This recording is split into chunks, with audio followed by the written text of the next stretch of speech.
Tragedy of Macbeth. Duncan, King of Scotland. Malcolm, his son. Macbeth, Thane of Glamis. Lady Macbeth, his wife. Banquo, his loyal friend. The Thane of Ross. Macduff, Thane of Fife. Lady Macduff, his wife. Their child. Seaton, an attendant. A porter. A doctor. Messengers. Murderers. Servants. Soldiers. The Weird Sisters. When shall we three meet again? In thunder, lightning, or in rain? When the hurly-burly's done. When the battle's lost and won. That will be ere set of sun. Where the place? Upon the heath. There, to meet with Macbeth. I come, Grimalkin. Paddy calls. Anon.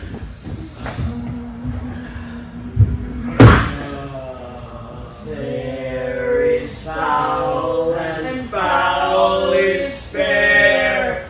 Hovered through the fog and filthy air. What bloody man is that?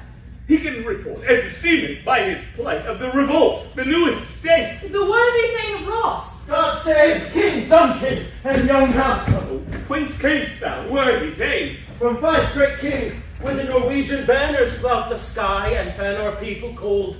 Norway himself, with terrible numbers, assisted by that most disloyal traitor, the Thane of Cawdor, began a dismal conflict, till brave Macbeth, well he deserves that name, confronted him with self-comparisons, point for point, rebellious arm against arm, curbing his lavish spirit, and, to conclude, the victory fell on us! Great happiness! No more that Thane of Cawdor shall deceive our bosom interest. Go pronounce his present death, and with his former title greet Macbeth. I'll see it done. What he hath lost, noble Macbeth hath won.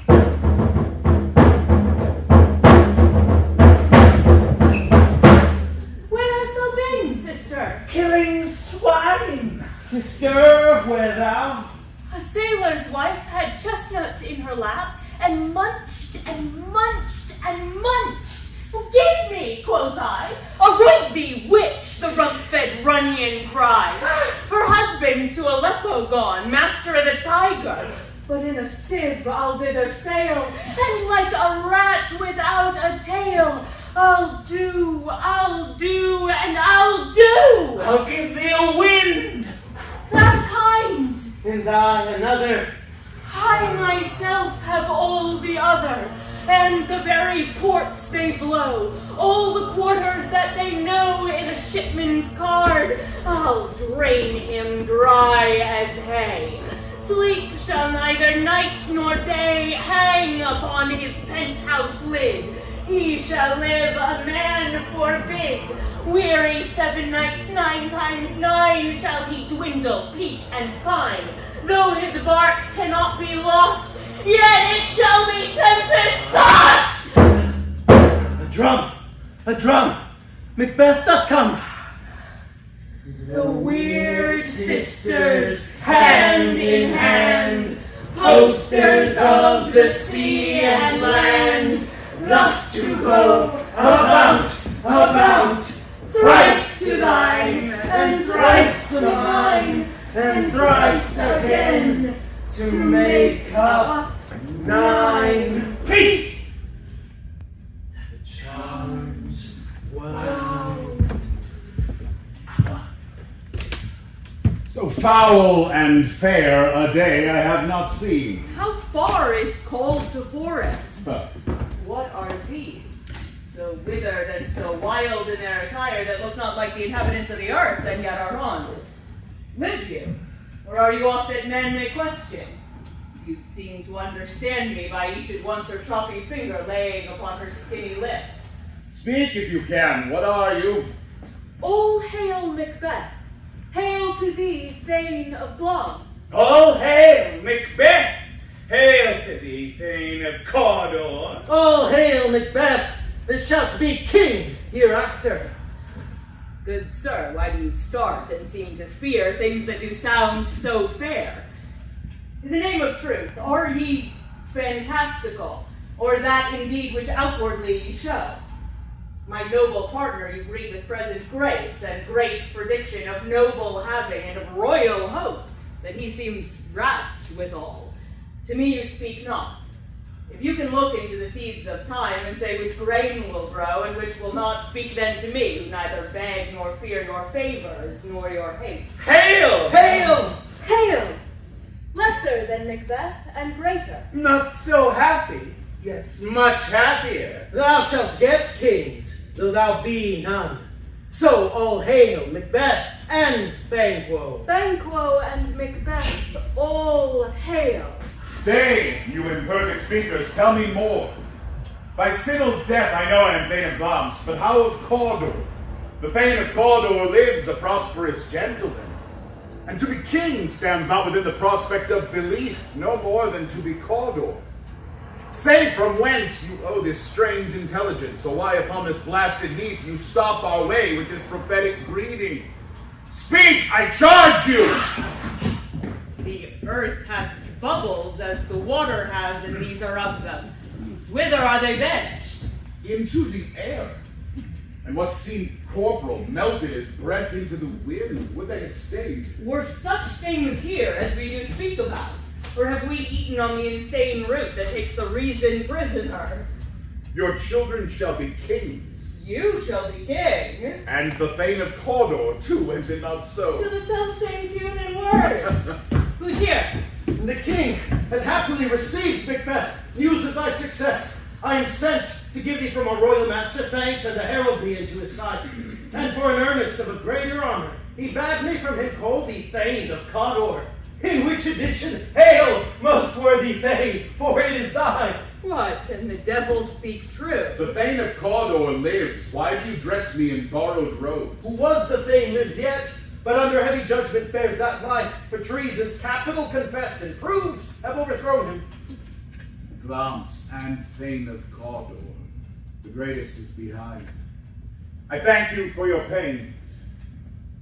Do you not hope your children shall be kings when those that gave the Thane of Cawdor to me promise no less to them? That trusted home might yet enkindle you unto the crown besides the Thane of Cawdor. But 'tis strange, and oftentimes to win us to our harm the instruments of darkness tell us truths, win us with honest trifles to betray us in deepest consequence. Good Ross, a word. Two truths are told as happy prologues to the swelling act of the imperial theme. I thank you, good sir. This supernatural soliciting cannot be ill, cannot be good. If ill, why hath it given me earnest of success, commencing in a truth, I am Thane of Cawdor? If good, why do I yield to that suggestion whose horrid image doth unfix my hair and make my seated heart knock against my ribs at the use of nature? Present fears are less than horrible imaginings. My thought, whose moment yet is but fantastical, shakes so my single state of man, that function is smothered in surmise, and nothing is but what is not. Look how our partner's wrapped. If chance will have me king, why chance may crown me without my stir. New honors come upon him like our strange garments, cleave not to their mold, but with the aid of use. Come what come may, time and the hour runs through the roughest day. Worthy Macbeth, we stay upon your leisure. I beg your favor, my dull brain was wrought with things forgotten. My good Ross, your pains are registered where every day I turn the leaf to read them. Let us court the king. Think upon what hath chanced, and in more time, at the interim having waited, let us speak our free hearts each to other. Very gladly. Till then, enough. Come, friend. Is execution done on Cawdor? Are not those in commission yet returned? My liege, they are not yet come back, but I have spoke with one who saw him die, who did report that very frankly he confessed his treasons. implored your highness pardon, and set forth a deep repentance. Nothing in his life became him like believing it. He died as one that had been studied in his death, to throw away the dearest thing he owed us for a careless trifle. There's no art to find the mind's construction in the face. He was a gentleman on whom I built an absolute trust. Oh, worthiness, cousin, the sin of my ingratitude, even now is heavy on me. Would thou hadst less deserved the proportion of the thanks and payments might have been mine. Only I have like to say, more is thy due than more than all can pay. The service and the loyalty I owe in doing it pays itself. Your highness' part is to receive our duties, and our duties are to your throne and state, servants and children who do but what they should to do everything safe toward your love and honor. Welcome hither. I have begun to plant thee, and will labor to make thee full of growing. Noble Banquo that hath no less deserved, nor must be known no less to have done so. Let me enfold thee, and hold thee to my heart. There, if I grow, the harvest is your own. My plenteous joys, wanton in fullness, seek to hide themselves in drops of sorrow. Friends, kinsmen, thanes, and you, whose places are the nearest, know we will establish our estates upon our eldest, Malcolm, whom we name hereafter the Prince of Cumberland, which honor must not unaccompanied invest him only, but signs of greatness like stars shall shine on all deservers, from hence to Inverness, and bind us further to you. The rest is labor which is not used for you. I'll be myself the harbinger, and make joyful the hearing of my wife with your approach, so humbly take my leave. My worthy Cawdor. The Prince of Cumberland. That is a step on which I must fall down, or else o'erleap, for in my way it lies. Stars, hide your fires. Let not light see my black and deep desires. True, worthy Banquo, he is full so valiant, and in his commendations I am fed. It is a banquet to me. Let's have it, whose care is gone before to bid us welcome. It is a peerless kinsman. They met me in the day of success, and I have learned by the perfect's report they have more in them than mortal knowledge. When I burned a desire to question them further, they made themselves air, into which they vanished. Whilst I stood wrapped in the wonder of it, came missives from the king, who all hailed me Thane of Cawdor, by which title before these weird sisters saluted me and referred me to the coming on of time with Hail, King, that shall be. This have I thought good to deliver thee, my dearest partner in greatness, that thou mightst not lose the dues of rejoicing by being ignorant of what greatness is promised thee. Late to thy heart and farewell. Glamis thou art, and Cawdor, and shalt be what thou art promised. Yet do I fear thy nature. It is too full of the milk of human kindness to catch the nearest way. Thou wouldst be great, art not without ambition, but without the illness should attend it. What thou wouldst highly, that wouldst thou wholly. Wouldst not play false, and yet wouldst wrongly win.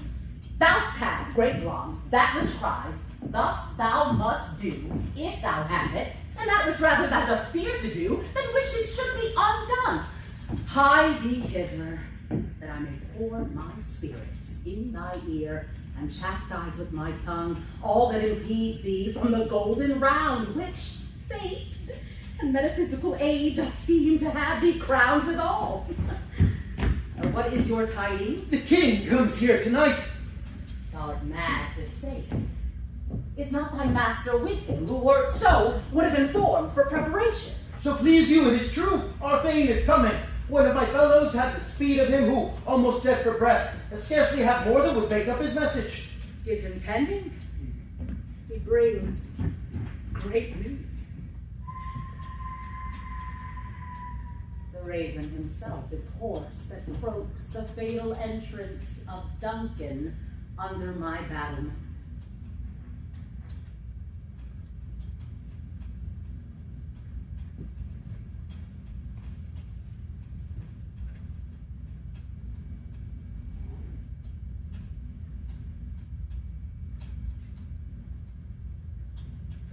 Come, you spirits, that tend on mortal thoughts, unsex me here and fill me from the crown to the toe, top full of direst cruelty.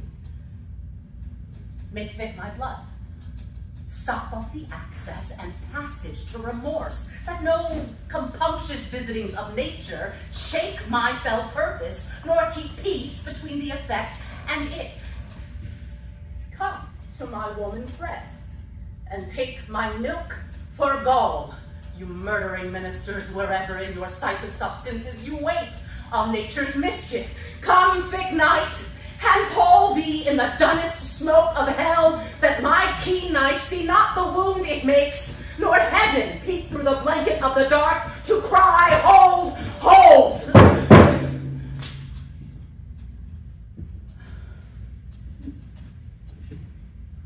Great lungs.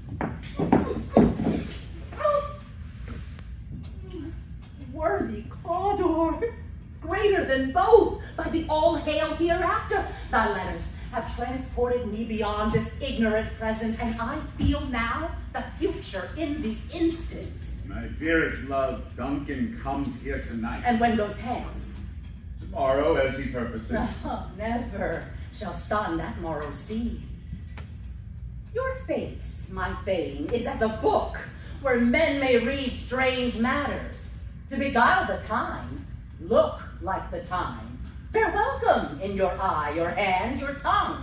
Look like the innocent flower, but be the serpent under it. He that's coming must be provided for, and you shall put this night's great business into my dispatch, which shall to all our nights and days to come give solely sovereign sway and masterdom. We will speak further. Only look up clear. To alter favor ever is to fear. Leave all the rest to me. This castle hath a pleasant seat. The air nimbly and sweetly recommends itself to our gentle senses. This guest of summer, the temple-haunting martlet, does approve by his loved mansionry that the heaven's breath smells wooingly here. See our honored hostess. The love that follows us sometimes is our trouble, but still we thank as love. Herein I teach you how you should bid God yield us for your pains and thank us for your troubles. All our service in every point twice done, and then done double, were poor and single business to contend with those honors deep and broad wherewith your majesty loads our house. Where's the Thane of Cawdor?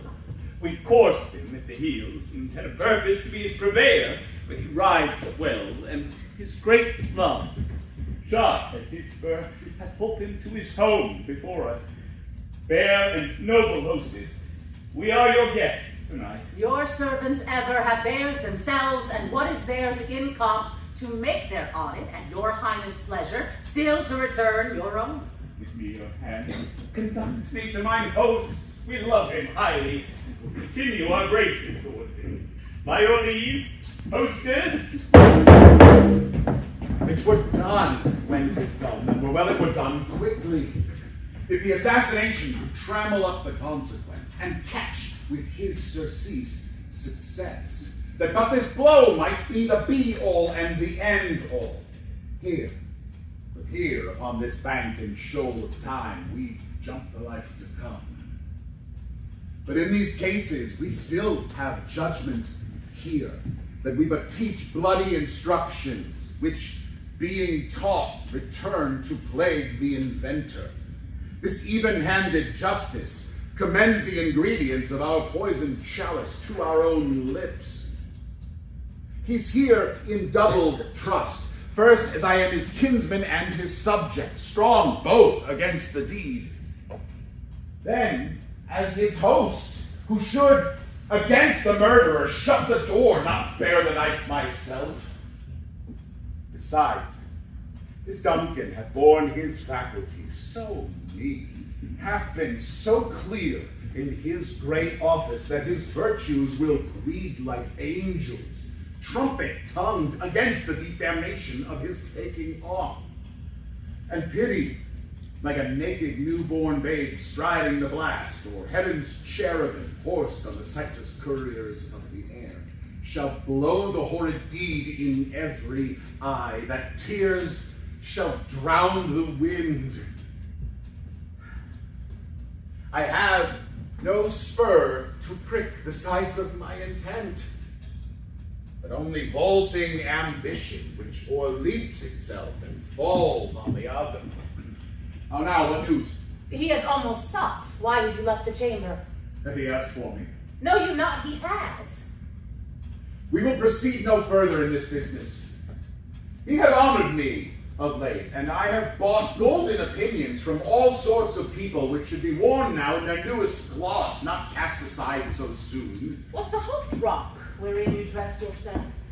Hath it slept since, and wakes it now, to look so green and pale, like what it did so freely? From this time such I account thy love. Art thou afeard to be the same in thine own act and valor as thou art in desire? Wouldst thou have that which thou esteemest the ornament of life, and live a coward in thine own esteem, letting, I dare not, wait upon, I would, like the poor cat in the adage? Prithee, peace. I dare do all that may become a man, who dares do more is none. What beast was then that made you break this enterprise to me? When thou durst do it, then you were a man. And to be more than what you were, you would be so much more the man. Nor time nor place did then adhere, and yet you would make both. They have made themselves, and that their fitness now does unmake you.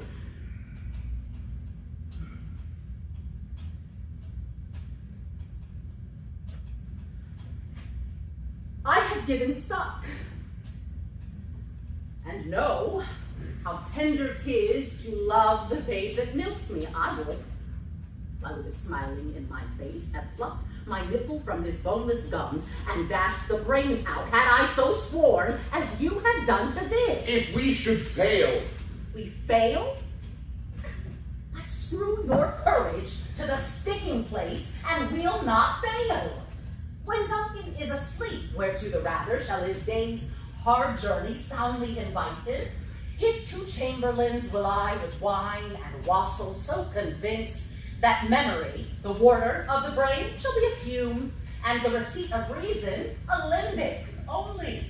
When in swinish sleep their drenched natures appear as in a death, what cannot you and I perform upon the unguarded Duncan? What not put upon his spongy officers that shall bear the guilt of our great quell? Bring forth men children only, for thy undaunted mettle should compose nothing but men. Will it not be received when we have marked with blood those sleepy two of his own chamber, and used their very daggers that they have done it? Who dares receive it other when we shall make our griefs and clamor roar upon his death? I am settled, and bend up each corporal agent to this terrible feat. Away, and mock the time with fairest show. False face must hide, but the false heart doth know.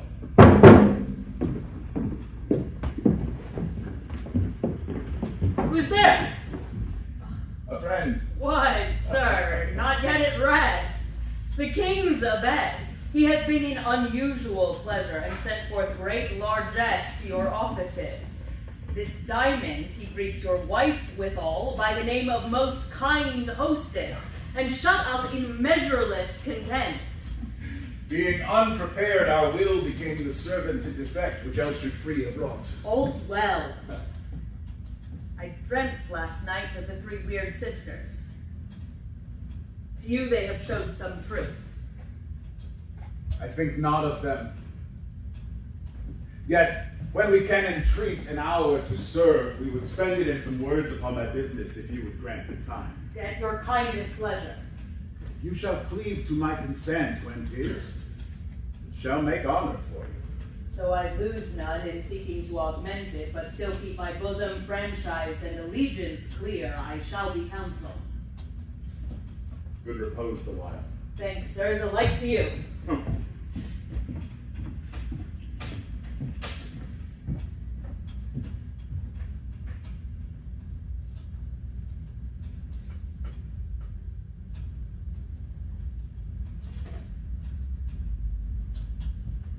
Is this a dagger which I see before me?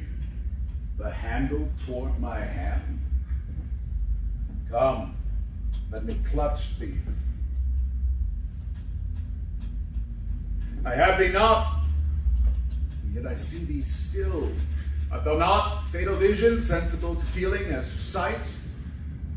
Or art thou but a dagger of the mind, false creation proceeding from the heat oppressed brain? I see thee yet, in form, as palpable as this which now I draw. Thou marshallest me the way that I was going, and such an instrument I was to use. Mine eyes I made the fools of the other senses, or else worth all the rest. I see thee still, and on thy blade in dungeon gouts of blood, which was not so before. There's no such thing. It is the bloody business that instructs thus to mine eyes. Now o'er the one half world, nature seems dead, and wicked dreams abuse the curtained sleep. Thou sure and firm set earth, hear not my steps, which way they walk, for fear the very stones prate my whereabout, and take the present horror from the time which now suits with it. Whilst I threat, he lives. Words to the heat of deeds, to cold breath gives. I go, and it is done. The bell invites me. Hear it not, Duncan, for it is a knell that summons thee to heaven or to hell. That which hath made them drunk hath made me bold. What hath quenched them hath given me fire. Peace. It was the owl that shrieked, the fatal bellman that gives the sterns good night. He is about it. The doors are open, and the serpent crews do mock their charge with snores. I have drugged their possets, and death and nature do contend about them, whether they live or die. Who's there? What hope? Black. I'm afraid they have awaked. It is not done. The attempt, and not the deed, confounds us. Oh, hark!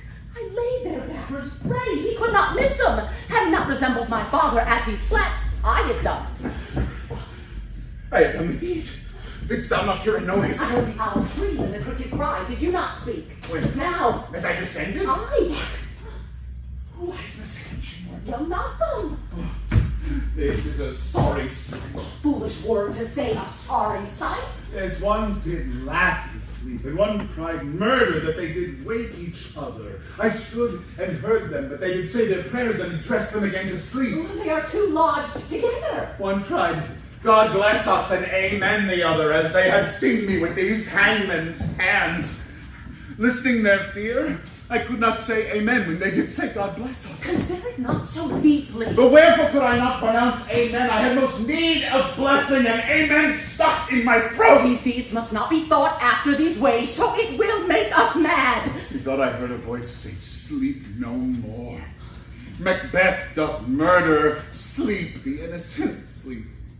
Sleep that knits up the raveled sleeve of care, the death of each day's life, sore labor's bath, balm of hurt minds, great nature's second course, chief nourisher in life's feast. What do you mean? Still it cried, sleep no more, to all the house glance at murdered sleep, and their full corridor shall sleep no more. Macbeth shall sleep no more. Who was it that thus cried? Why, worthy thanes, you unbend your noble strength to think so brain-sickly of things? Go, get some water and wash this filthy witness from your hands. Why did you bring these daggers from the place? They must lie there. Go, carry them and smear the sleepy grooms with blood. I'll go no more. I am afraid to think on what I have done. Look on it again. I dare not. Infirm of purpose, give me the daggers. The sleeping and the dead are but as pictures. 'Tis the eye of childhood that fears a painted devil. If you do bleed, I'll gild the faces of the grooms withal, for it must seem their guilt. Whence is that knocking? How is it with me when every noise appalls me? What hands are these? They pluck out mine eyes. Will all great Neptune's ocean wash this blood clean from my hands? No, this my hand will rather the multitudinous seas incarnadine, making the green one red. My hands are of your color, but I will shame to wear a heart so white. Is knocking at the south entry. Retire we to our chamber. A little water clears us of this deed. How easy is it then? Your constancy hath left you unattended. No heart more knocking. Go, get on your nightgown, lest occasion call us and show us to be watchers. Be not lost so poorly in your thoughts. To know my deed, 'twere best not know myself. Wake Duncan with thy knocking. I would thou couldst. Oh, here's a knocking indeed. If a man were porter of Hellgate, he should have a hole turning the key. Knock, knock, knock. Who's there in the name of Beelzebub? Here's a farmer that hanged himself on the expectation of plenty. Come in time, farmer. Have napkins enough about you. Here you'll sweat for it. Knock, knock. Who's there in the other devil's name?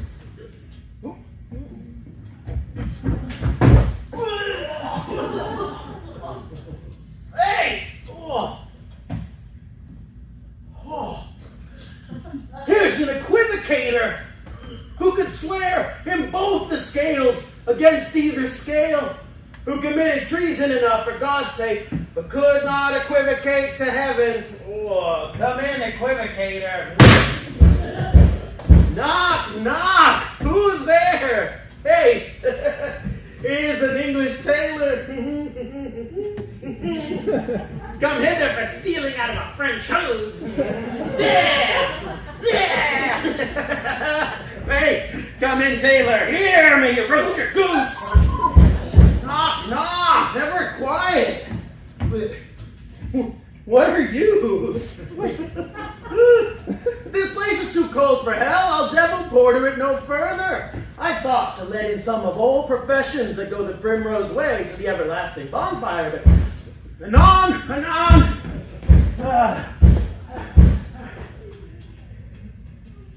Ready, sir? Remember the porter? Was it so late, friend, ere you went to bed, that you do lie so late? Bed, sir, we were carousing till the second cock. And drink, sir, is a great provoker of three things.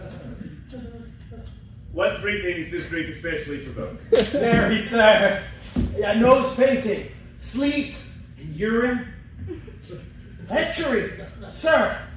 It provokes and unprovokes. It provokes the desire, but it takes away the execution. Therefore, much drink may be said to be an equivocator with lechery. It makes him, and it mars him. It sets him on, and it takes him off. It persuades him and disheartens him. It makes him stand to and not stand to. In conclusion, equivocates him into a sleep, and there, giving him the lie, leaves him. I believe drink gave thee the lie last night. And it did, sir, in the very throat of me, though I did requite him for his lie. And I think being too strong for him, though he took up my legs sometimes, yet I made a shift to cast him. Ah, is thy master stirring? Our king is awakened, and here he comes. Good morrow, noble Macbeth. Good morrow, sir. Is the king stirring, worthy dame? Not yet. He did command me to call timely on him. I have almost slipped the hour. I know this is a joyful trouble to you, but yet 'tis one. The labor we delight in physics pain. This is the door. I'll make so bold to call, for 'tis my limited service. Knows the king hence today. He does. He did appoint so. The night has been unruly. Where we lay our chimneys were all blown down. And as they say, lamentings heard in the air, strange screams of death, and prophesying with accents terrible of dire combustions and confused events, new hatched to the woeful night. Some say the earth was feverish and did shake. 'Twas a rough night. My young remembrance cannot parallel a fellow to it. Oh, horror. Horror. Horror. Tongue nor heart cannot conceive, nor name thee. What's the matter? Confusion. Now, made his masterpiece, most sacrilegious murder, hath broke the Lord's anointed temple and stole thence the life of the building. What is it you say, the light? Me, you, his majesty. Approach the chamber and destroy your sight with a new gorgon. Do not quickly speak. See, and then speak yourselves. Awake! Awake! Ring the alarm bell! Murder and treason! Oh, shake off this downy sleep, death's counterfeit, and look on death itself. Up! Up and see the great doom's image! Awake! Awake! What's the business that such a hideous trumpet calls to parley the sleepers of the house? Speak! Speak! Lady, it is not for you to hear what I can speak. The repetition in a woman's ear would murder as it fell. Banquo! Banquo! Our royal master's murdered. Whoa! Alas! What, in our house? Too cruel anywhere. Dear, doth I prithee contradict thyself and say it is not so? Had I but died an hour before this chance, I had lived a blessed life. But from this moment, there's nothing serious in mortality. All is but toys. Renown and grace is dead. The wine of life is drawn, and the mere lees are left this vault to brag on. What is amiss? You are, and do not know it. Your royal father's murdered. Oh. By whom? Those of his chamber, as it seemed, done.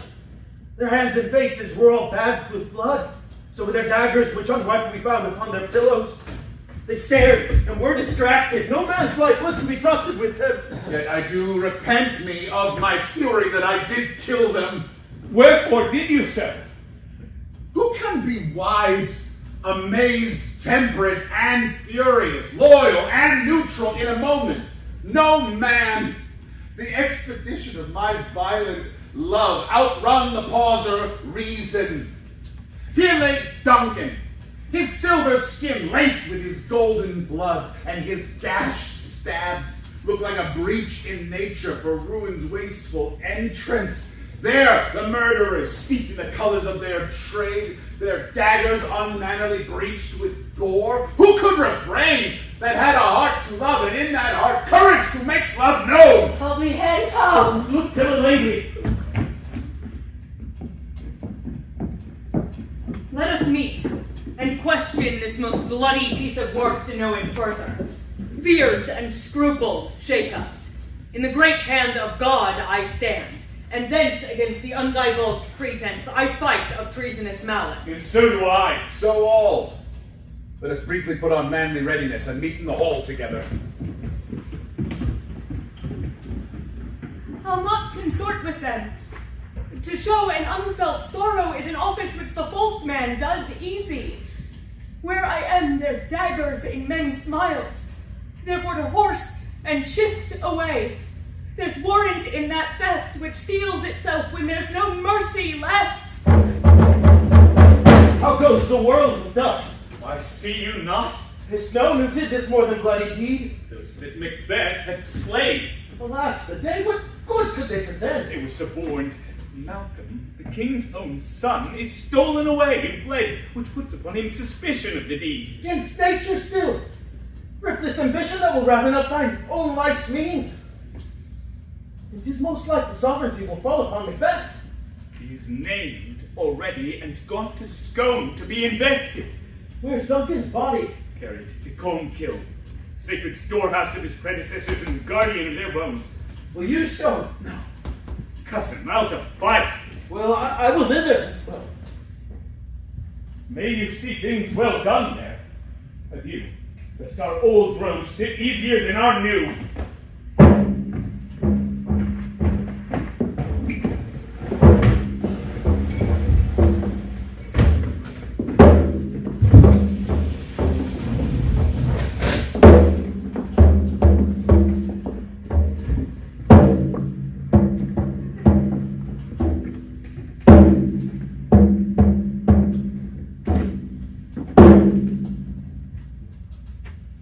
Thou hast it now.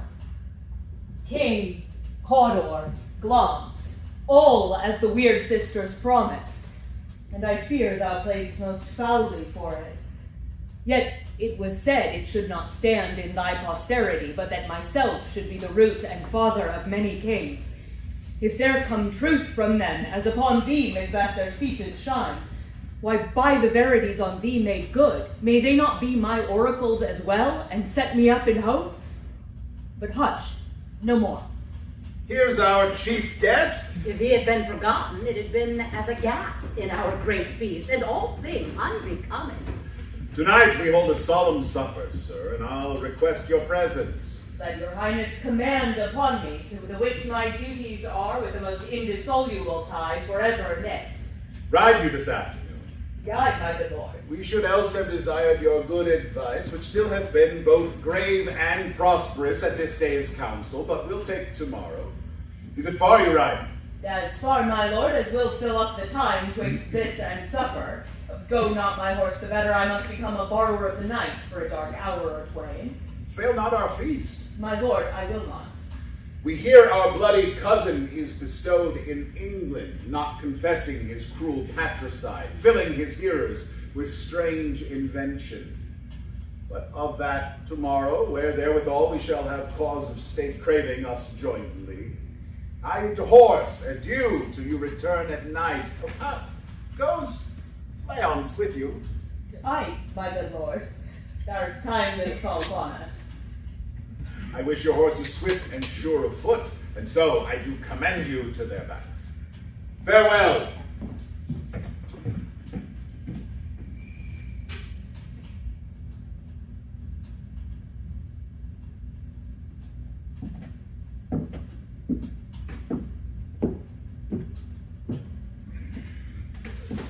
To be thus is nothing but to be safely thus. Our fears in Banquo stick deep, and in his royalty of nature reigns that which would be feared. 'Tis much he dares, and to the dauntless temper of his mind he hath a wisdom that doth guide his valor to act in safety. There is no being but he that I do fear. And under him my genius is rebuked, as it was said Mark Antony's was by Caesar.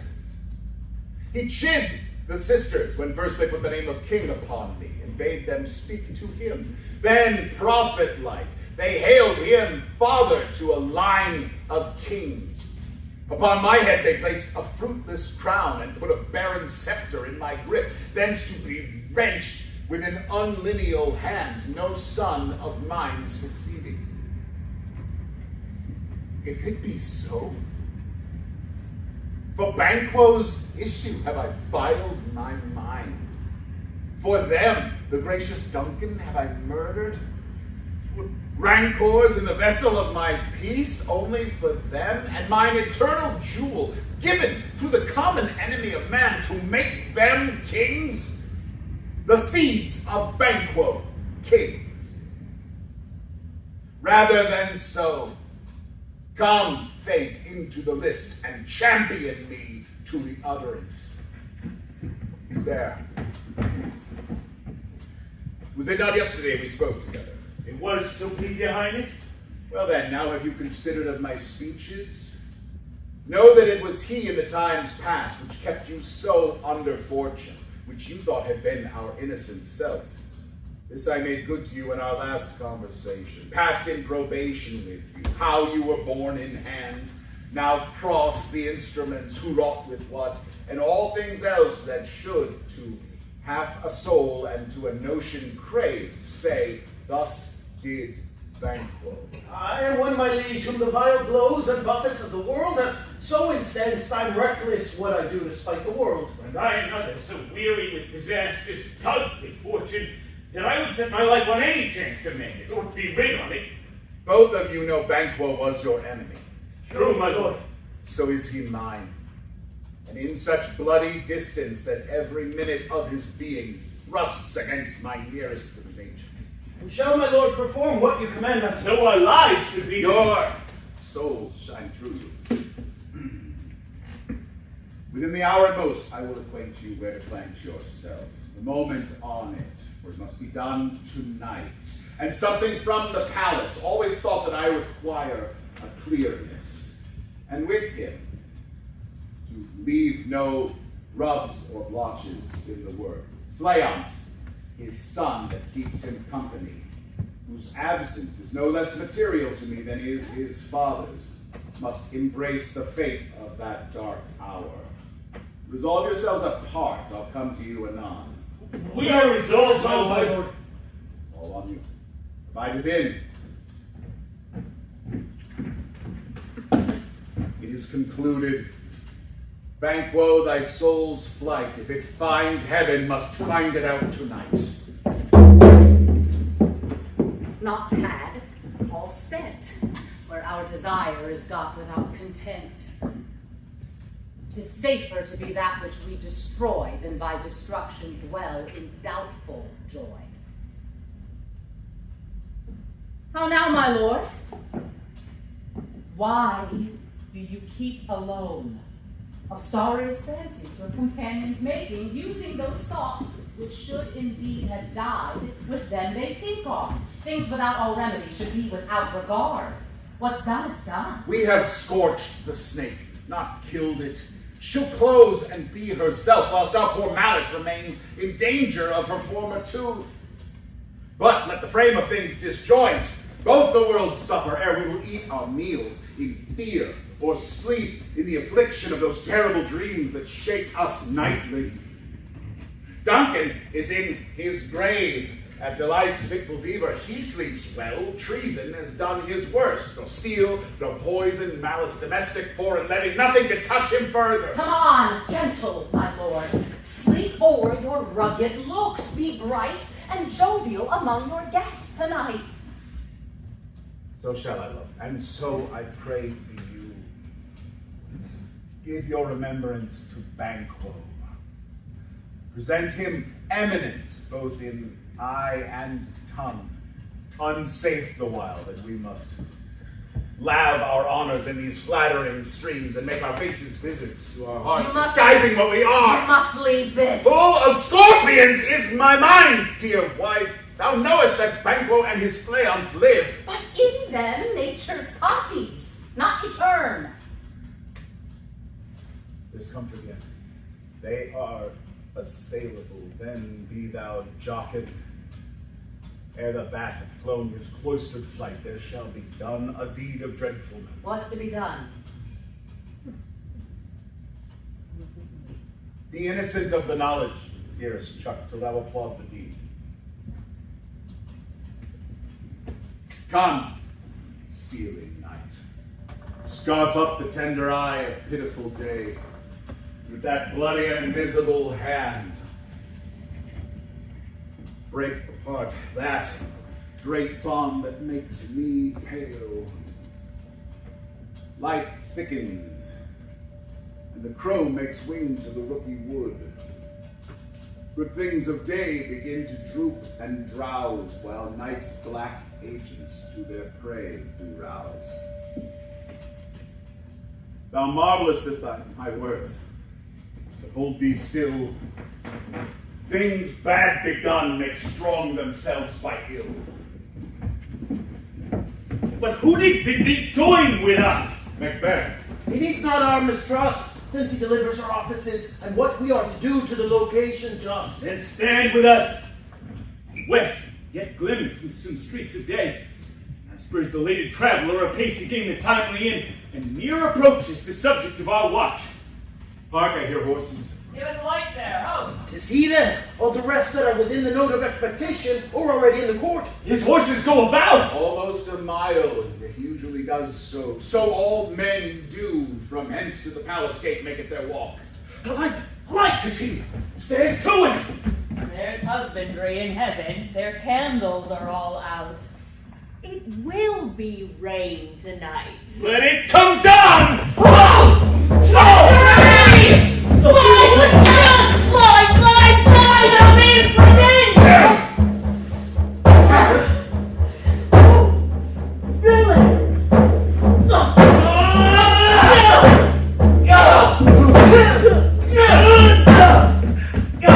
Who did strike out the light? Was not the way. There's but one down, the sun is fled. We've lost the best half of our affair. Let's away and say how much is done.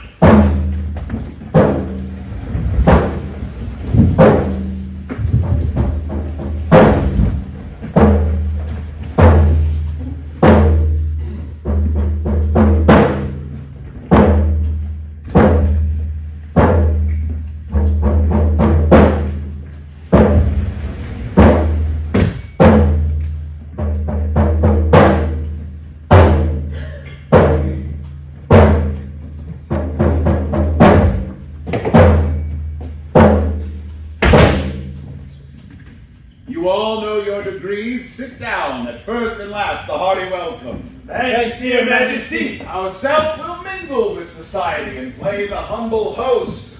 Our hostess keeps her state, but in best time we will require her welcome. Pronounce it for me, sir, and to all our friends, for my heart speaks. They are welcome. See, they encounter thee with their heart's thanks. Both sides are full. Here I'll sit in the middle. Be thou full of mirth, anon we'll drink a measure the table round. There's blood on thy face. His banquet is then. Tis better thee without than he within. Is he dispatched? My lord, his throat is cut. That I did for him. Thou art the best of the cutthroats. Yet he's good that did the like of Flayance, if thou didst, that thou art the nonpareil. Most royal lord, Flayance escaped.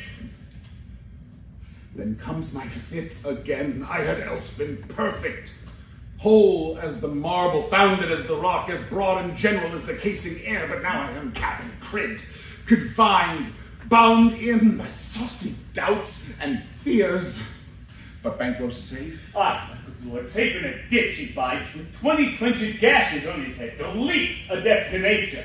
Thanks for that. There the grown serpent lies.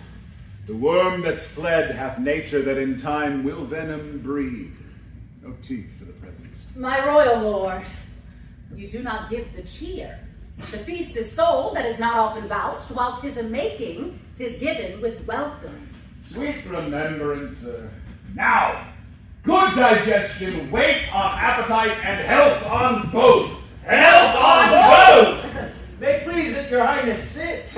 Here had we now our country's honor roofed with a graced person of our Banquo present, whom may I rather challenge for unkindness than pity for mischance. His absence, sir, lays blame upon his promise. Please that your highness grace us with your royal company. Oh, the table's full. Here's a place reserved, sir. Where? Here, my good lord. What is it that moves your highness? Which of you have done this? What, my good lord? Thou canst not say I did it!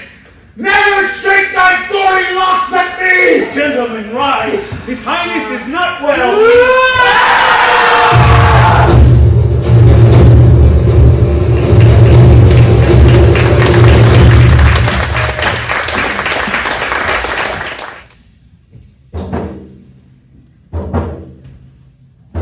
Which of you have done this? What, my good lord? Thou canst not say I did it. Never shake thy gory locks at me! me! Gentlemen, rise. His Highness is not well. Sit, worthy friends. My lord is often thus, and hath been from his youth. Pray you keep seat. The fit is momentary. Upon a thought he will again be well. If much you note him, you shall offend him and extend his passion. Heed, and regard him not. Are you a man? I am a bold one that might look on that which might appall the devil. Oh, proper stuff. This is the very painting of your fear. This is the air-drawn dagger which you said led you to Duncan. All these flaws and starks, impostors to true fear, would well become a woman's story and a winter's fire authorized by her grand dam. Shame itself. Why do you make such faces? When all's done, you look but on a stool. Ah, prithee! Look! See there! Behold, look! Lo! What say you? Why? What care I if thou canst not speak to? If charnel houses and our graves must send those that we bury back, our monuments shall be the maws of kites! What? Quite unmanned in folly. If I stand here, I saw him. Fie, for shame! Blood hath been shed ere now in the olden times. Aye, and since 2 murders have been performed, too terrible for the ear. The time has been that when the brains were out, the man would die, and there an end. But now they rise again, and with 20 mortal murders on the crown, and push us from our stool. This is more strange than such a murder is. My worthy lord, your noble friends do lack you. I do forget. Do not muse at me, my most worthy friends. I have a strange infirmity, which is nothing to those that know me. Now, life and health to all, then I'll sit down. Give me some wine, full.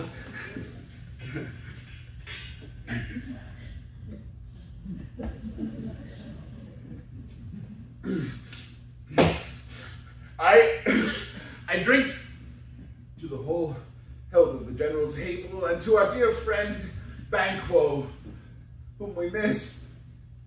Would he were here. To all and him we thirst, and all to all. Our duties and our pledge. Avaunt! I quit my sight! Let the earth hide thee!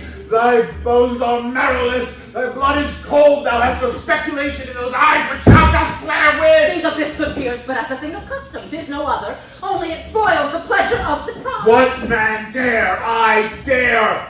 Approach thou like the rugged Russian bear, the armed rhinoceros or the Hyrcan tiger. Take any form but that, and my firm nerves shall never tremble. Hence, horrible shadow, unreal mockery, hence!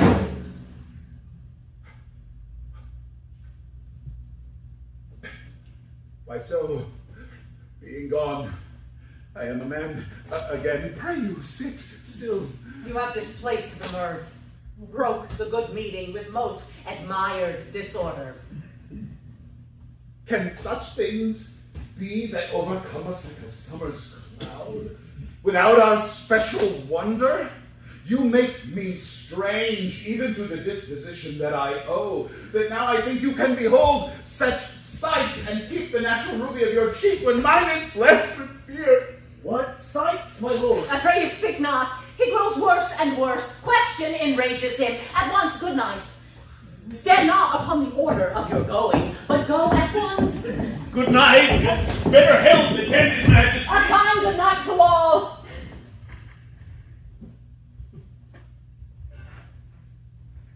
It will have blood, they say.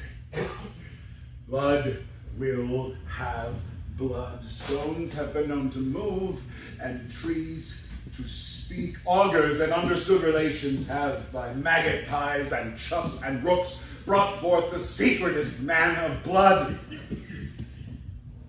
What is the night?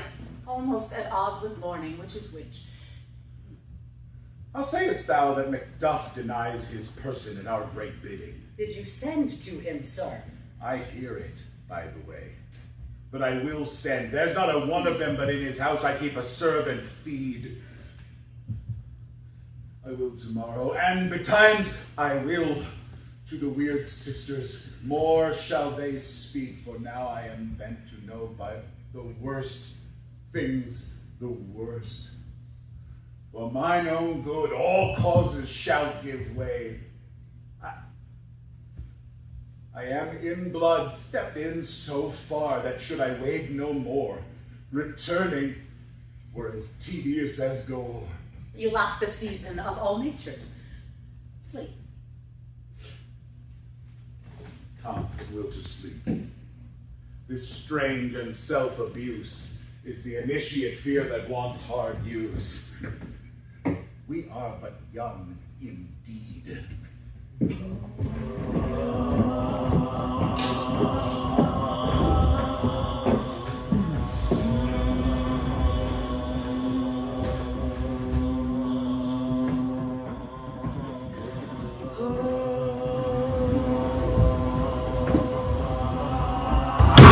Thrice the painted cat hath mewed. Thrice, and once the hedge pig whined. Harp your cries! 'Tis time, 'tis time. Round about the cauldron go, in the poisoned entrails throw. Toad, that under cold stone days and nights has 31 sweltered venom sleeping got. Boil thou first in the charmed pot. Double toil and trouble, fire burn and cauldron bubble. Fillet of a finny snake in the cauldron boil and bake.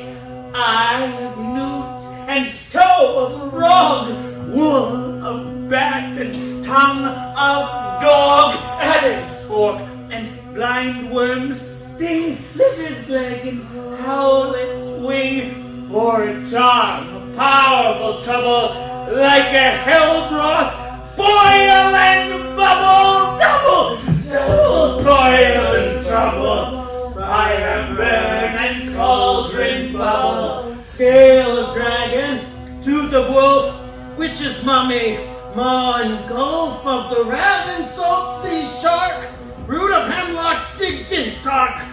And thereto a tiger's children, for the ingredients of our cauldron. Double toil and trouble, fire burn and cauldron bubble. Cool it with a baboon's blood, then the charm is firm and good. By the pricking of my thumbs, something wicked this way come. Open locks, whoever knocks. How now, you secret black and midnight hags? What is it you do?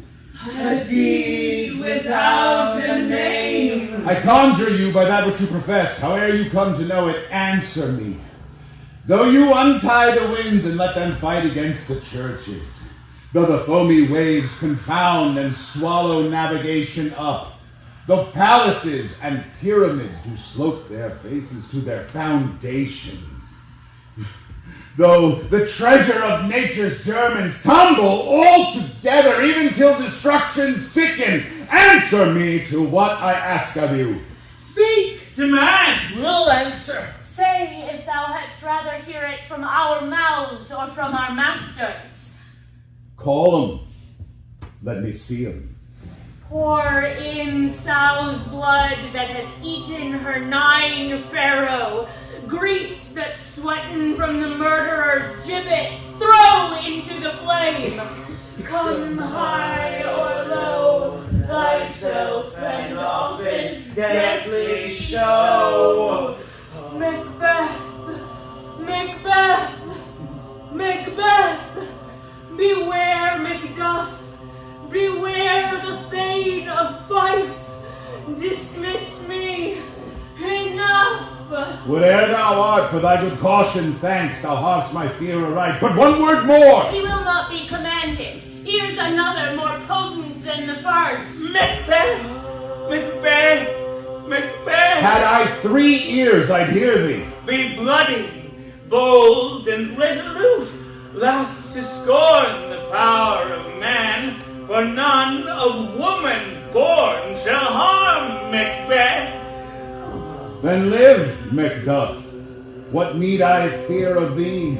And yet I'll make assurance double sure, and take a bond of fate. Thou shalt not live, that I might tell pale-hearted fear it lies, and sleep in spite of thunder.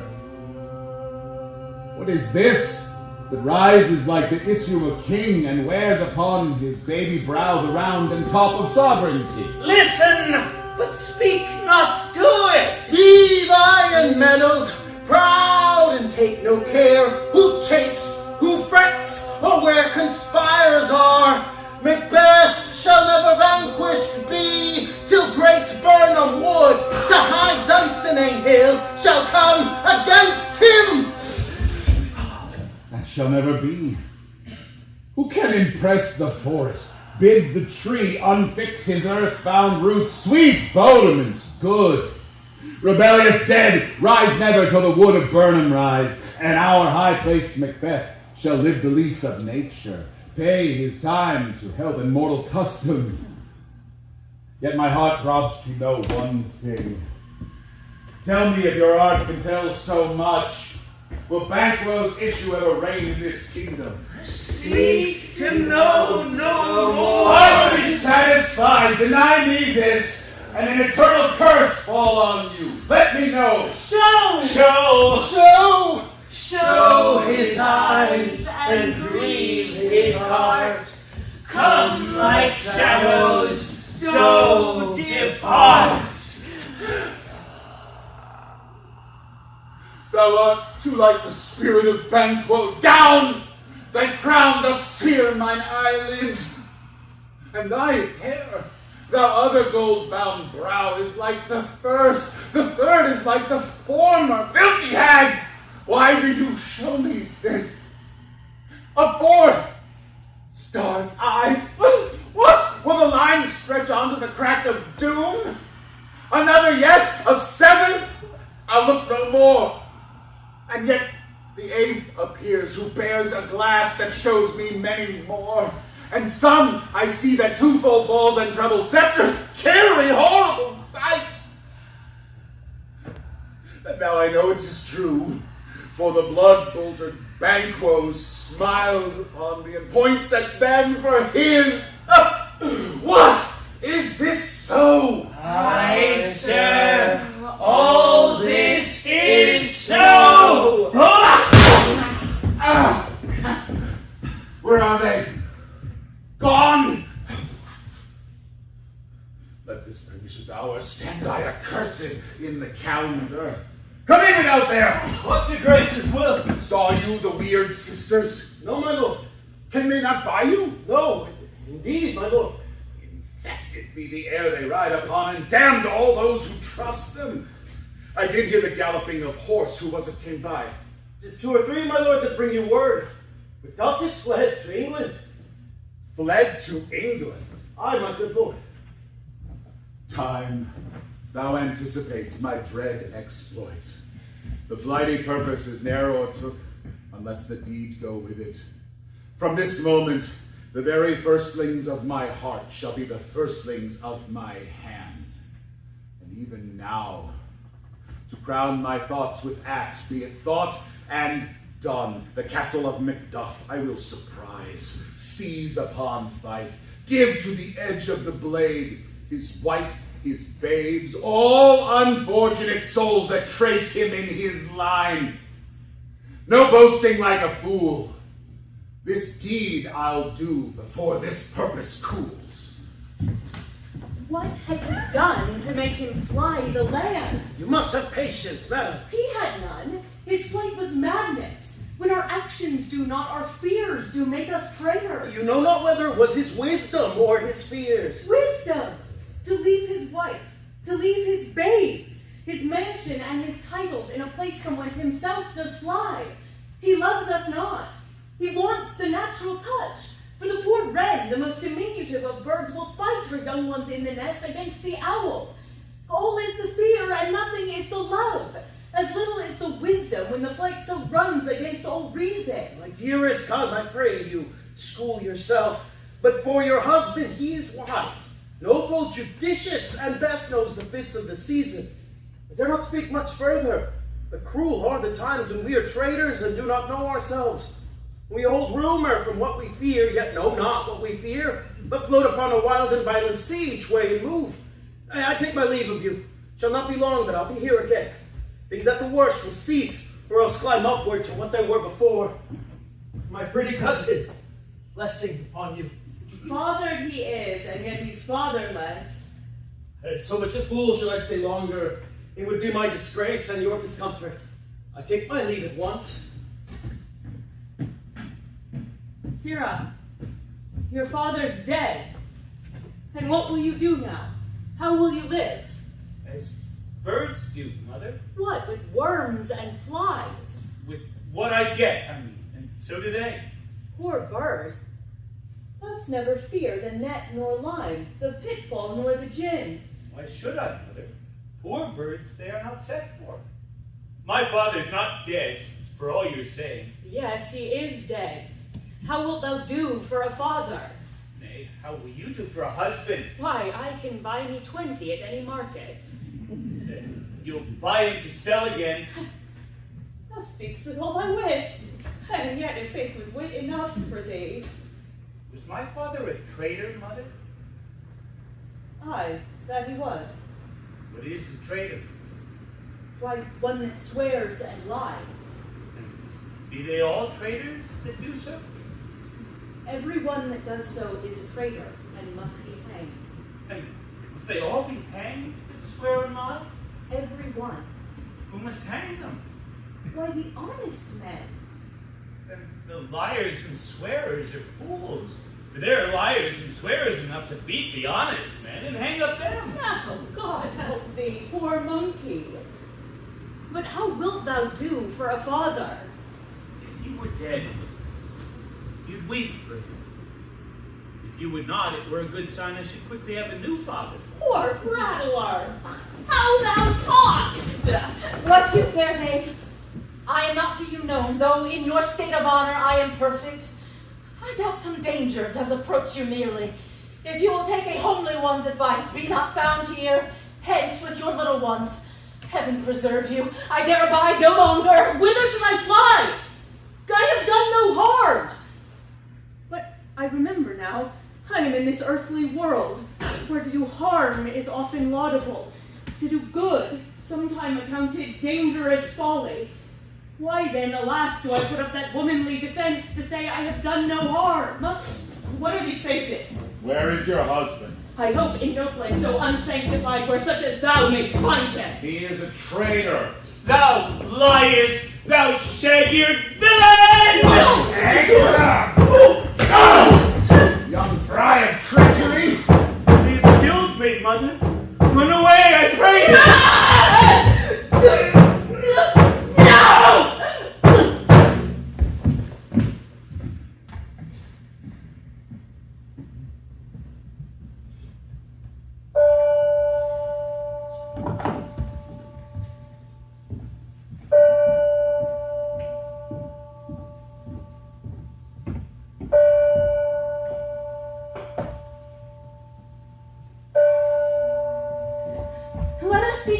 Desolate shade, and there weep our sad bosoms empty. Let us rather hold fast the mortal sword, and like good men bestride our downfall birth, and each new morn, new widows howl, new orphans cry, new sorrows strike heaven on the face that it resounds as if it felt with Scotland, and yelled out like syllable of Dover. What I believe, I'll wail.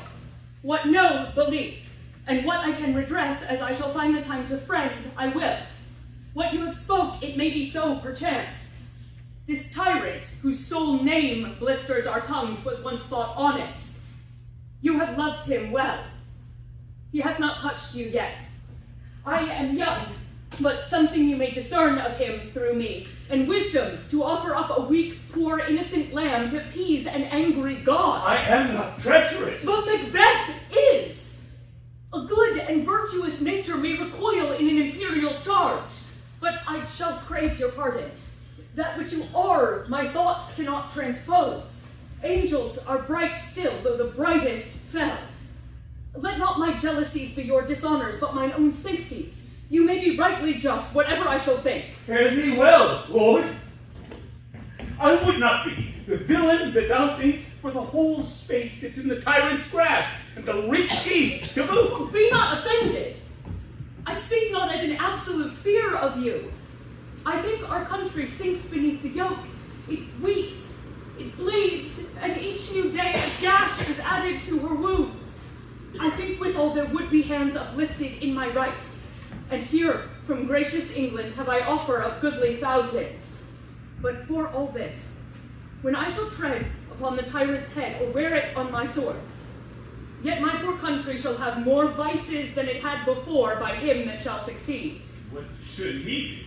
It is myself, I mean, in whom I know all the particulars of vice so grafted, that when they shall be opened, damned Macbeth will seem as pure as snow, and the poor state esteem him as a lamb, being compared with my confineless harms. Not in the legions of horrid hell can come a devil more damned in evils to top Macbeth. I grant him bloody, sudden, malicious, smacking of every sin that has a name.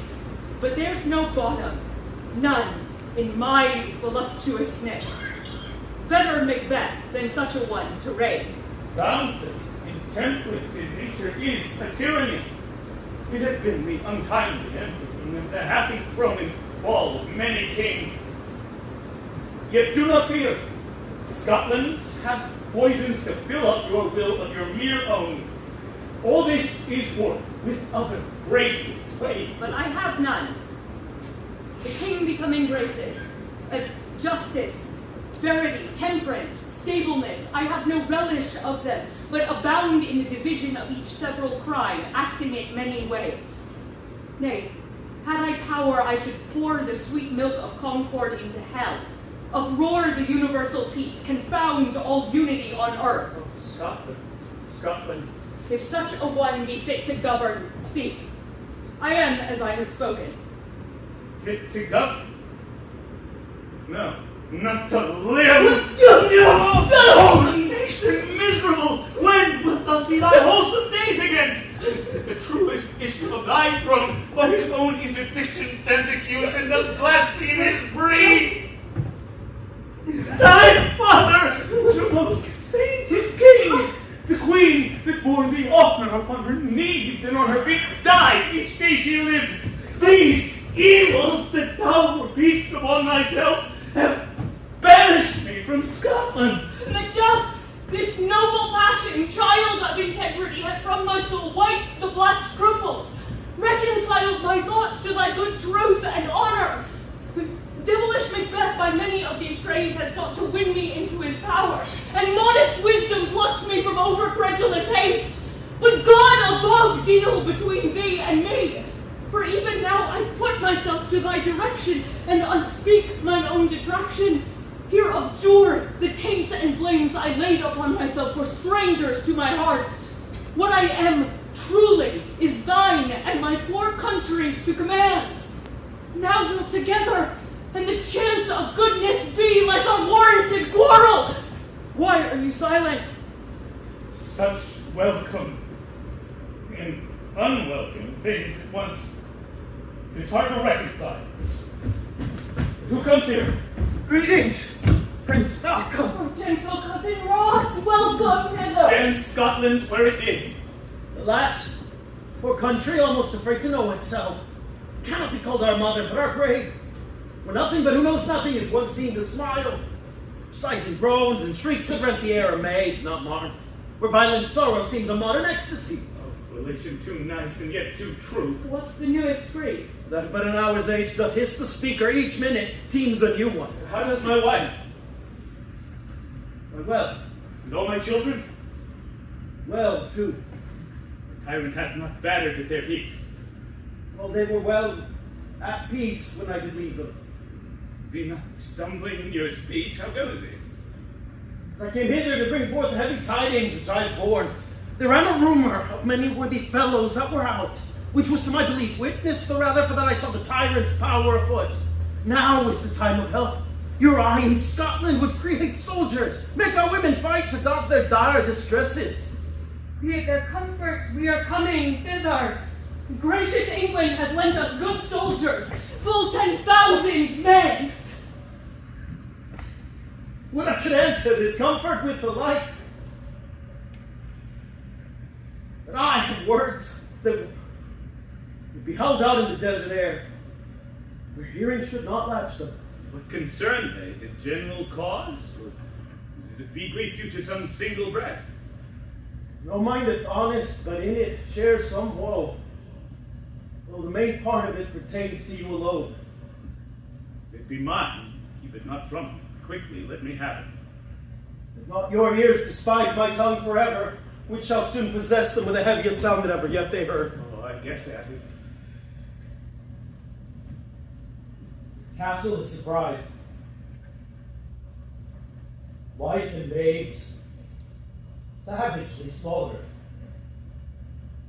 To relate the manner, we're on the quarry of these murdered deer to add the death of you. Merciful heaven.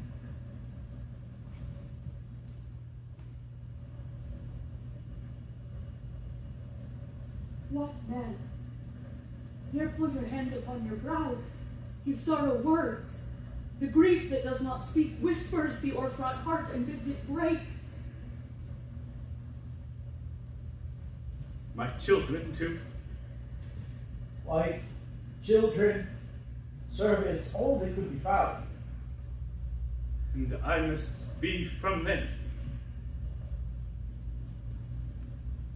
My wife killed too.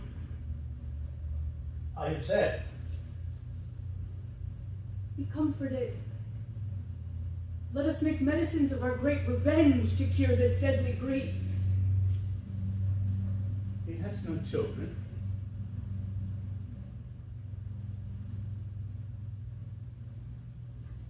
All my pretty one? Did you say all? Children! All. Would all my pretty chickens and their dam at one fell swoop? Dispute it like a man. God! I shall do so. But I must also feel it as a man. I cannot remember such things that were most precious to me.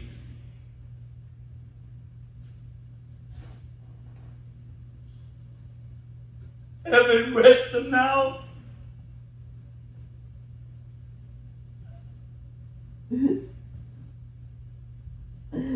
Be this the whetstone of your sword.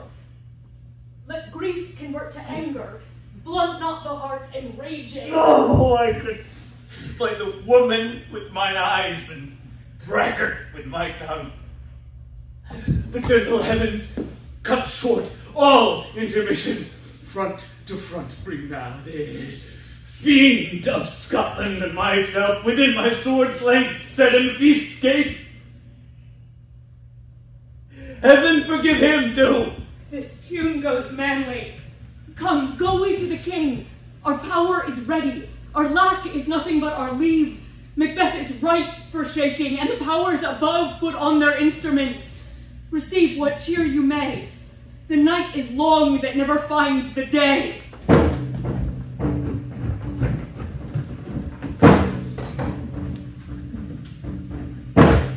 I have 2 nights watched with you and can perceive no truth in your report. When was it she last walked? Since his majesty went into the field, I have seen her rise from her bed, throw her nightgown upon her, unlock her closet, take forth paper, fold it, write upon it, read it, afterwards seal it, and again return to bed. Yet all this will in a most fast sleep. Great perturbation in nature to receive at once the benefit of sleep and to the effects of watching in this slumbery agitation. Besides her walking and other actual performances, what at any time have you heard her say? That, sir, which I will not report after her. Only to me, and 'tis most meet you should. Neither to you nor anyone, having no witness to confirm my speech. Will you? Here she comes. This is her very guise, and upon my life fast asleep. Observe her. Stand close. How came she by that light? Why, it stood by her. She has light by her continually. 'Tis her command. You see, her eyes are open. Aye, but their sense are shut. What is it she does now? Look how she rubs her hands. It is an accustomed action with her to seem thus washing her hands. I have known her continue in this a quarter of an hour. Yet here's a spot. Ah, she speaks. Out! Damn spot! Out, I say! 1, 2. Why, then 'tis time to do it. Hell is murky. Fie, my lord, fie! A soldier and a feared? What need we fear who knows it when none can call our power to account? Yet, who would have thought the old man to have had so much blood in him? Do you mark that? The Thane of Fife had a wife. Where is she now? What? Will these hands ne'er be clean? No more of that, my lord, no more of that. You mar all with this starting. Go to, you have known what you should not. She has spoke what she should not, I am sure of that. Heaven knows what she has known.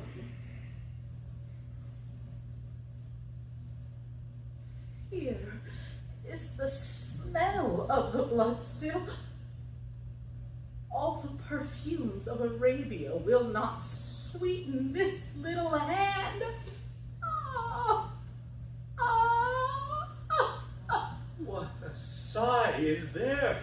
The heart is sorely charged. I would not have such a heart in my bosom for the dignity of the whole body. Well. Great God, it be, sir.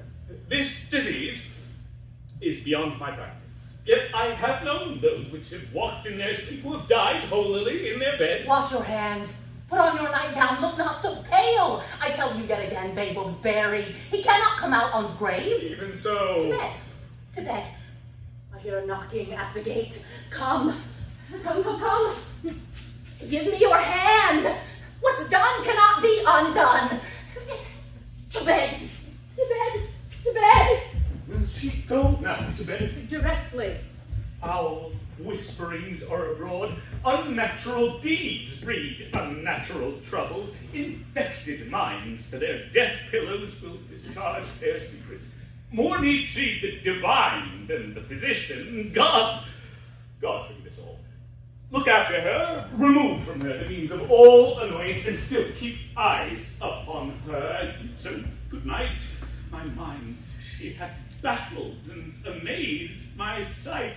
I think, but dare not speak. The English power is near, led on by Malcolm and the good Macduff. Revenge is burning them for their dear causes, which to the bleeding and the grim alarm excite the mortified man. Near Burnham Wood shall we well meet them. That way are they coming. What does the tyrant? Great Dunsinane he strongly fortifies. Some say he's mad. Others that lesser haters who call it valiant fury, but for certain he cannot buckle his distempered cause within the belt of rule. Now does he feel his secret murders sticking on his hands. Those commands move only in command. Nothing in love. Now does he feel his title hang loose about him like a giant's robe upon a dwarfish thief. Who then can blame his pested senses to recoil and start, when all that is within him does condemn itself for being there? Well, march we on to give obedience which is truly owed. Make we on march toward Burnham. Bring me no more reports. Let them fly all. Till Burnham Wood remove to Dunsinane, I cannot taint with fear. What's the boy Malcolm? Was he not born of woman? The spirits that know all mortal consequences have pronounced me thus. Fear not, Macbeth. No man that's born of woman shall e'er have power upon thee. Then fly, false thanes, and mingle with the English epicures. The mind I sway by and the heart I bear shall never sag with doubt nor shake with fear. There's 10,000 Geese, villain, soldiers, sir. prick thy face and o'erread thy fear. What soldiers, Patch? Death of thy soul! Those linen cheeks of thine are counselors to fear. What soldiers, wave face? the English forest, so please you. Take your face hence. Satan! I am sick at heart when I behold. Satan, I say! This push will cheer me ever or unseat me now. I have lived long enough. My way of life is fallen into the sere, the yellowed leaf, and that which should accompany old age, as honor, love, obedience, troops of friends, I must not look to have, but rather in their stead, curses, not loud, but deep, mouth honor, breath that the poor heart would fain deny, but dare not. Satan! What is your gracious pleasure? What news more? All is confirmed, my lord, that was reported. I'll fight till from my bones the flesh be hacked. Bring me my armor. 'Tis not needed yet. I'll put it on. Send out more horses. Scour around the land. Hang those that talk of fear. Give me my armor! How does your patient, doctor? Not so sick, my lord, as she is troubled with thick-coming fancies which keep her from her rest. Cure her of that. Canst thou not minister to a mind diseased? Pluck from the memory a rooted sorrow. Raise out the written troubles of the brain, and with some sweet oblivious antidote, cleanse the stuffed bosom of that perilous stuff which hangs upon the heart. Therein the patient must minister to himself. Throw physic to the dogs. I'll none of it. Bring me my armor! Give me my staff! Seton, send out! Doctor, the things fly from me. Come, sir, dispatch! If thou couldst, doctor, cast the water of my land, find her disease and purge it to a sound and pristine health, I would applaud thee to the very echo which would applaud. I can take it off. What rhubarb, senna, or purgative drug would scour these English hence? Hearest thou them? Aye, my good lord, your royal preparation makes us hear something. Bring it after me. I shall not be afraid of death and bane till Burnham Forest come to Dunsinane. What wood is this before us? The wood of Burnham. Let every soldier hew him down a bough and bear it before him. Thereby shall we shadow the numbers of our host and make discovery err in report of us. It shall be done.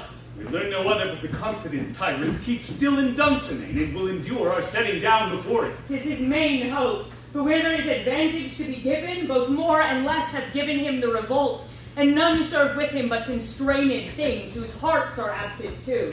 Time approaches that will with due decision make us know what we say we have and what we owe. Thoughts speculative, their unsure hopes relate.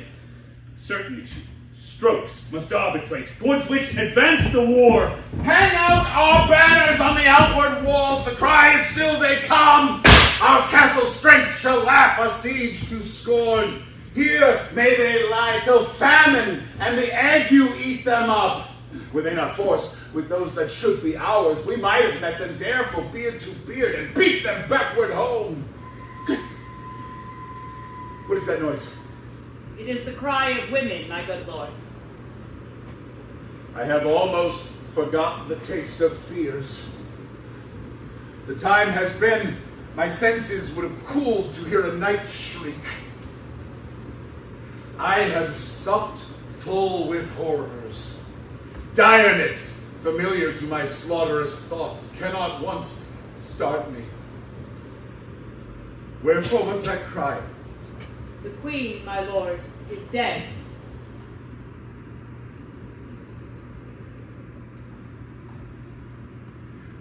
She should have died hereafter. There would have been a time for such a word.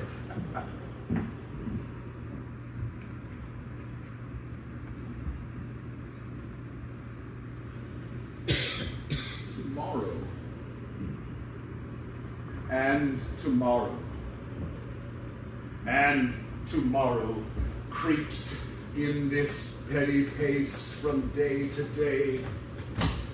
the last syllable of recorded time, and all our yesterdays have lighted fools the way to dusty death. Out,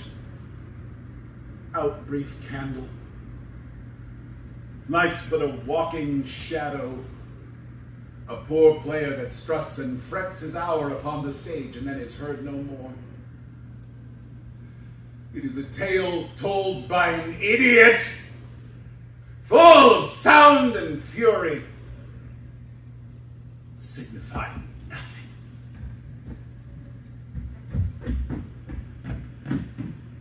Now comes to use thy tongue, thy story quickly.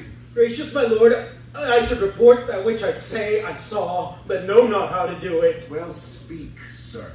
As I did stand my watch upon the hill, I looked toward Burnham, and anon, methought the wood began to move. Liar and knave! Let me endure your wrath if it be not so, but within this 3 mile may you see it coming. I say, a moving grove. If thou speakst false, upon the next tree shalt thou hang alive until the famine cling thee. If thy speech be sooth, I care not if thou dost for me as much.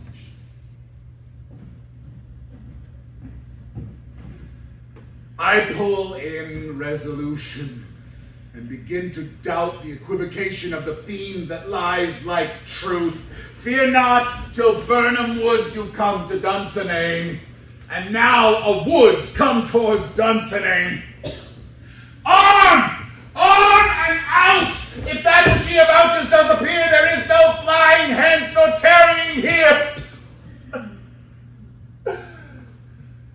I begin to grow a-weary of the sun, and wish the estate of the world would come undone. Ring the alarm bell! Blow wind! Come rack! At least we'll die with harness on our back! Now near enough! Your leafy screams throw down and show like those you are. Worthy Macduff and we will take upon what else remains to do according to our order. Fare you well! Do we but find the tyrant's power tonight, let us be beaten if we cannot fight. Let the trumpets speak. Give them all breath, those clamorous harbingers of blood and death! Ah! They have tied me to a stake. I cannot fly, but bear-like I must fight the course. What's he that's not of woman born? Such a one am I to fear or none. What's thy name? Thou be afeard to hear it. No, though thou callst thyself a harder name than any is in hell. My name's Macbeth. The devil himself cannot pronounce a title more hateful to mine ear. No, nor more fearful. Thou liest, the poor tyrant. With my staff I'll prove the lie thou speakest.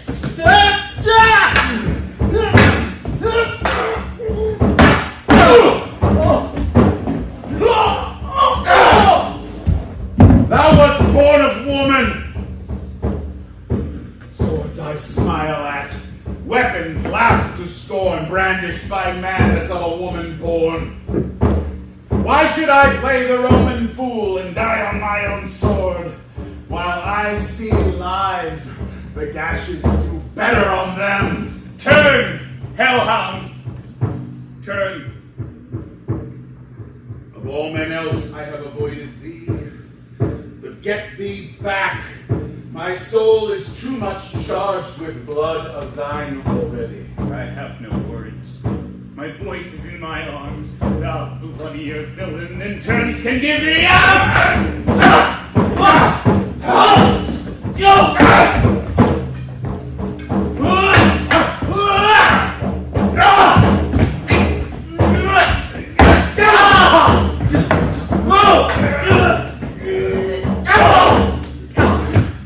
Thou losest labor!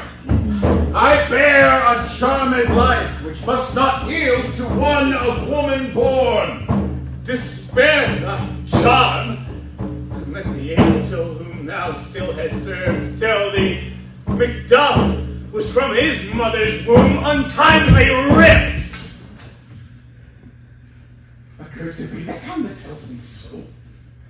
for it hath cowed my better part of man. And be these juggling fiends no more believe that palter with us in a double sense, that keep the word of promise to our ear, and break it to our hope. I'll not fight with thee. Then yield thee, coward,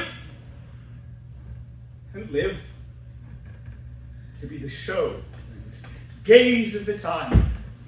We'll have thee, as our rarer monsters are, painted upon a pole, and under it here may you see the tyrant. I will not yield to kiss the ground before young Malcolm's feet, and to be baited with the rabble's curse. Though Burnham would become to Dunsinane, and thou opposed being of no woman born, yet I will try the last. Lay on, Macduff, and damned be him that first cries, hold. Enough!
Kingdom's pearl, that speak my salutation in their minds, whose voices I desire aloud with mine.